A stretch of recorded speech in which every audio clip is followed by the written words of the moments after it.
Hello and welcome back to my channel English basics and I am your online tutor Nikhat Unnisa. आज के लिए मैं आपके लिए कंफ्यूजिंग वर्ड्स लेके आई हूँ। 3 ऐसे वर्ड्स जिसमें लोग बहुत ज्यादा कंफ्यूज होते हैं कि कौन सा वर्ड कहाँ पे यूज करना है। So we will be discussing the 3 words. और इससे पहले कि मैं आपको ये बताऊं, I would like to request you to please subscribe my channel. अगर आपने अभी तक सब्सक्राइब नहीं किया है तो प्लीज सब्सक्राइब कर लीजिए। अपने फ्रेंड्स फैमिली जिससे भी शेयर करें उनको भी बोलिए कि मेरा चैनल सब्सक्राइब करें।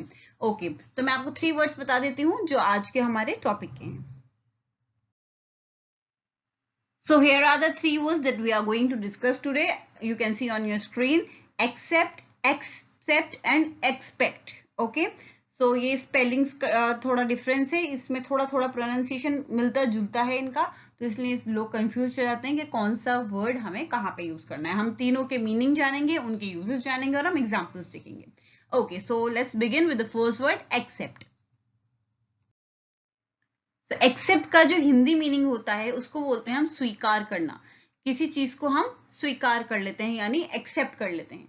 टू टेक और रिसीव समथिंग ऑफर्ड, जो भी चीज ऑफर की जा रही है उसको हम ले लेते हैं, उसको हम रिसीव कर लेते हैं, उसको हम स्वीकार कर लेते हैं, तब हम एक्सेप्ट लगाएंगे। Receive with approval of favour, to accept a present, to accept a proposal, to agree or consent to, accede to accept a treaty, to accept an apology, to respond or answer affirmatively, to accept an invitation। ठीक है, ये सब हम अपनी मर्जी से जो है ले रहे हैं, स्वीकार कर रहे हैं, तो उसको रिसीव कर रहे हैं, तो उसमें हम क्या लगाएंगे? एक्सेप्ट, यानी स्वीकार करना, किसी चीज को अपना लेना अपनी मर्जी से, अपने अप्रूवल से। ओके, तो उसको हम बोलेंगे accept, ACCEPT, accept. Okay, so the next word that we have is expect, यानी उम्मीद।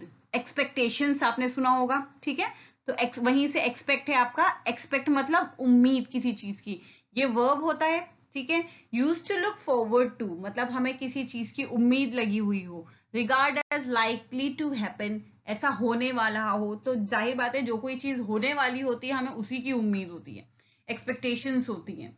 anticipate the occurrence or the coming of, I expect to read it, I expect him later, she expects that they will come। ठीक है, हमें किसी चीज की उम्मीद होती है कि ये चीज होने वाली है, ऐसा कोई जो चीज है वो अकर होने वाला है या आने वाला है, तो हमें एक्सपेक्टेशंस होती है, तो उसका जगह आपका एक्सपेक्ट यानी उम्मीद, EXXPECT, पेक्ट, एक्सपेक्ट। ठीक है, फर्स्ट वाला समान क्या था? एक्सेप्ट, और ये है एक्सपेक्ट। ओके, और जो हमारा थर्ड वर्ड है वो है एक्सेप्ट। ठीक है, एक्सेप्ट मतलब इसके सिवाय, जो भी चीज है इसके अलावा दूसरी चीज। The word except means not including, जो इंक्लूड नहीं किया गया किसी चीज में उसको हमने अलग कर दिया, इसके सिवा दूसरी चीजें, तो अलग कर दिया, मतलब except this. It can be used as a preposition or a conjunction. When used as a preposition, accept is followed by a noun. I have not invited anybody except Karan. ठीक है, I haven't invited anybody, anybody मतलब मैंने किसी को भी invite नहीं किया है except करण, लेकिन करण के सिवाय, यानी करण को किया है इनवाइट। सो EXCEPT, एक्सेप्ट, ये आपका आ जाएगा इसका मतलब के सिवाय। Accept, accept and expect looks and sounds quite similar, so they are commonly mixed up in speech and writing. However, the words have very different meaning and there are no cases in English when they should be used interchangeably. ये तीनों words काफी similar होते हैं, जो आपका first 2 words हैं accept, accept, इनका जो प्रोनाउंसिएशन है वो काफी सेम है, और जो आपका एक्सपेक्ट है उसमें एक्सपेक्ट और एक्सेप्ट में लोग काफी कंफ्यूज हो जाते हैं उसकी स्पेलिंग्स में और उसके साउंड की वजह से, तो इसलिए स्पीच में और राइटिंग में काफी बार मिस्टेक्स हो जाती हैं। लेकिन ये इनका मीनिंग इतना डिफरेंट है कि ये इंटरचेंजेबली यूज हो ही नहीं सकते हैं किसी भी जगह पे, तो इसलिए हमें ये याद रखना पड़ेगा कि हमें कौन सा वर्ड कहाँ पे लगाना होगा।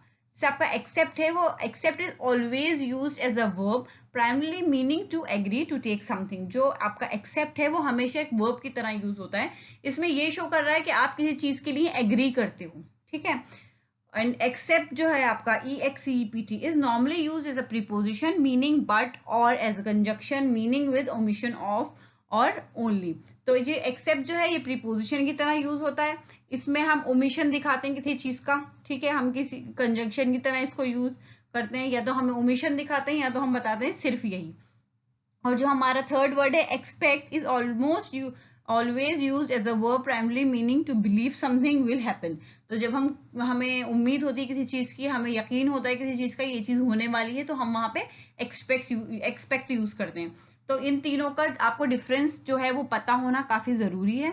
आपको तीनों का डिफरेंस पता होगा तो फिर आप अपने सेंटेंस में मीनिंग के अकॉर्डिंग इन तीनों में से वर्ड्स यूज कर सकते हैं। मैंने आपको तीनों के मीनिंग बता दिए हैं। इन तीनों को कभी भी इंटरचेंजेबली यूज नहीं कर सकते हैं इंग्लिश में, इसलिए इसका मीनिंग याद रखना बहुत इंपॉर्टेंट है। आप प्लीज ये नोट्स जो है उनकी स्क्रीनशॉट ले सकते हैं।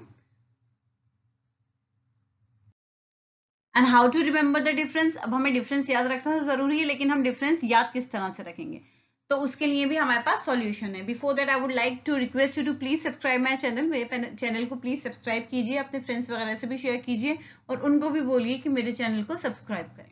ओके, तो हम इसको देख लेते हैं कि इसके डिफरेंस जो है हम वो कैसे याद रख सकते हैं। So as you have seen above, accept and expect have very different meanings. आपने अभी अभी पढ़ा है, अभी अभी मैंने आपको बताया है कि तीनों जो है उन तीनों का मीनिंग जो है डिफरेंट है। Yet the words have similar sound and spelling. फिर भी जो वर्ड्स और इनके जो साउंड्स हैं, जो प्रोनाउंसिएशन है वो काफी सिमिलर है। So how do we remember the difference, हमें डिफरेंस भी याद रखना है, तो हम किस तरह से याद रखें। तो हमारे पास जो तरीका है, most grammar guides will point two the difference, जो बहुत सारी ग्रामर गाइड्स है वो आपको बताएंगी कि एक्सेप्ट और एक्सेप्ट जो है आपका, ये दोनों, इन दोनों का आपको डिफरेंस याद रखना ज्यादा जरूरी है क्योंकि इनका प्रोनाउंसिएशन भी सेम है।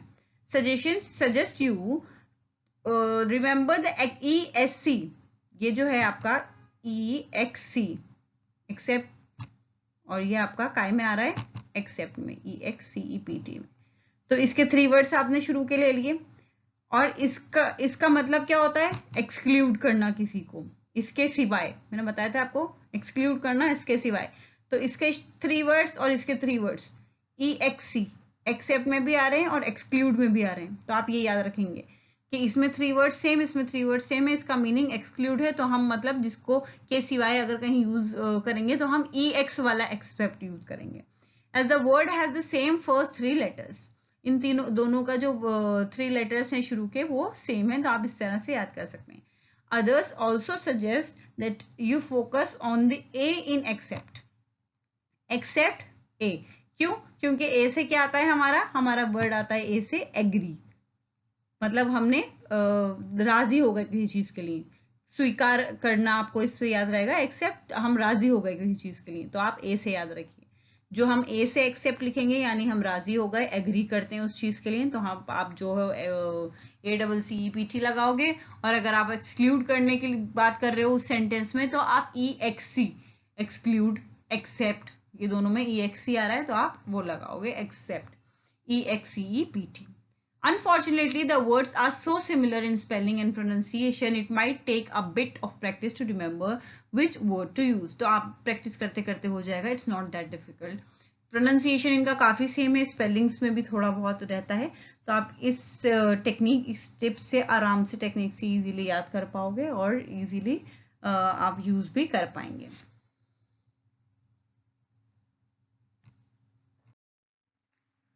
तो चलिए एट द एंड हम कुछ एग्जांपल्स देख लेते हैं तीनों से related. You never accepted me as a friend, आपने मुझे कभी एक दोस्त की तरह स्वीकार नहीं किया। I expect it to rain tomorrow, मुझे उम्मीद है कि कल बारिश हो जाए।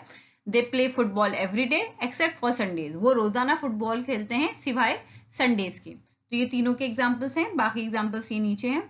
You are not going to accept my resignation. Please accept my apology. The Fed expects to rise interest rates in the fall. The sounds fair except that you did not feel that way yesterday.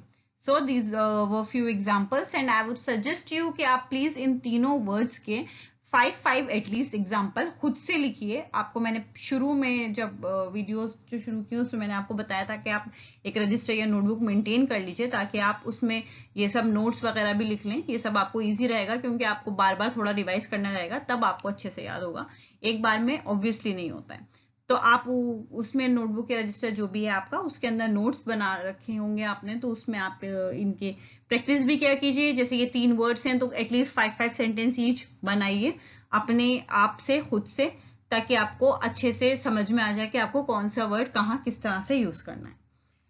Okay, so this was it. Thank you for watching and that was it for today.